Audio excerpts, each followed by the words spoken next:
everybody. Welcome back to Connections, the DU podcast. Today, we're going to be looking at energy efficiency tips that can help you save on that monthly utility bill, but also helps us keep the grid strong during times of high demand. And again, from TVA, we've got John Jackson. So I thought I would go over, people always love to hear about tips. Yeah. You know, what can they do inside their home to reduce energy usage? So most homes in the South have electric heat pumps, which are very efficient above around 30 to 32 degrees outside air temperature. Once it drops below that, you're gonna get into what's called auxiliary heat. It gets so cold that it can't use that outside air, it has to create its own heat through heat strips, basically. And that can be up to 2 to 3 times normal heat pump usage. So the tip there is keep it as close to 68 in the winter as you can, and as close to 78 in the summer as you can. You won't catch me with 78 in the summer. But every degree you vary, or every degree you vary from that is about a 3 to 5% increase in your usage. So try to keep it close. Layer up in the winter. On the winter, if it's a nice sunny day, open up your curtains. Let that sun come in and be a natural heater. That's the cheapest heat you can get. So also let it breathe. In my old role as on the LPC level, we used to go and do in-person audits. And one of the biggest things that we would see is vents would be covered. Vents or return and supply vents, both would be covered. So that system, that heat pump is transferring air, so it needs to breathe. So uncover those vents. Tune it up. Yeah. You gotta tune your system up. So I always recommend once a year at least. If you can do it before each extreme season, even better. Best, yeah. Through our rebates, and we can again, it's on our website, energyright.com. There's a $50 rebate for tune-ups. So you can usually get a tune-up on a single system for around $100. Yeah. So with that $50 rebate, you're paying half for a tune-up. So very worthwhile there. Again, we've kind of talked about using the power of the sun in the winter. Also invest in light blocking shades for the summer. Yes. So keeping the rooms cool, sort of towards the end of the day, sun starts going down, open those shades up, but really during the heat of the day, keep the sun out. Yeah.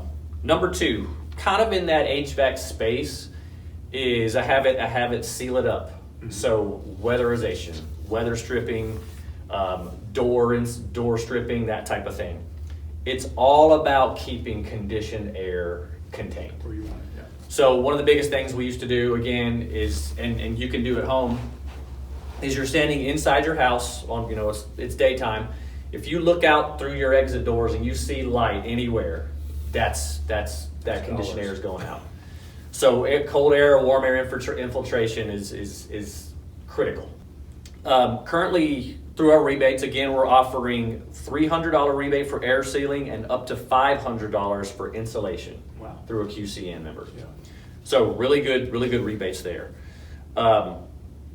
Next couple of items are going to be through the second biggest user of energy in your house, and that's your water heater. For electric water heater, again, we're talking about electric water heaters here. A lot of people think that hand washing is cheaper than using a dishwasher. That's just not true. So you can, with an Energy Star washer, you're going to use about 4 gallons for the entire wash cycle for your dishwasher. That's saving around $3,500 gallons over the lifetime. If you wash your dishes with hands, you're using 4 gallons every 2 minutes. Wow. So again, you're lowering that water heater. It's going to have to cycle again. That's just a load on your usage. Always wash a full but not crowded dish load. Use cold water for washing clothes. Yes. Most of the time, 95% of the time, you don't need hot water to wash your clothes. The way that the newer washers work, you just don't need hot water. On that note, set your water heater to 120 degrees. 120 degrees is max. Most come from the factory at around that temperature, but you need to really make sure that your water heater is set to 120 degrees at the hottest. Another big one. Let your fridge breathe. Again, we would go inside a home and there will be a fridge tucked into that nice looking, cubby, and it looks great. You've got the cabinets built in, but there's no way for that fridge to breathe. And those fridges create a lot of heat. So if you have to put it in something like that, make sure you have something to draw that heat out, or space it about 2 to 4 inches from the back wall. Okay. A couple of bonus ones, or a bonus is use power strips. So, vampire load, we call it vampire load or phantom load, is when something's plugged in and you're not necessarily using it at that time. You're still drawing a little bit of power. It's very small, but it adds up if you have a bunch of chargers laying around. So power strips are very handy to have to plug in all your chargers. You flip that off. Yeah, and it'll protect a lot of your devices as well from possible lightning strikes, that type of thing. LED light bulbs. Pretty much you can't buy anything but LEDs, maybe CFLs, but most everything is LED anyways. But LED light bulbs are, they use a quarter of the power of an equivalent wattage bulb, incandescent. And then you all participate in the smart thermostat program. So that's another way that customers can do if you're really energy savvy and you want to sort of reduce your energy without thinking about it. Sign up for the smart thermostat program. Most smart thermostats are eligible for the program. Yes. And you'll just go through your actual thermostat to enroll. There will be, usually if you go in there, there's like a community programs section or something like that, and you would just sign up that way. Okay. But that really helps. That's kind of a partnership between TVA and the local power companies to help reduce usage during peak times.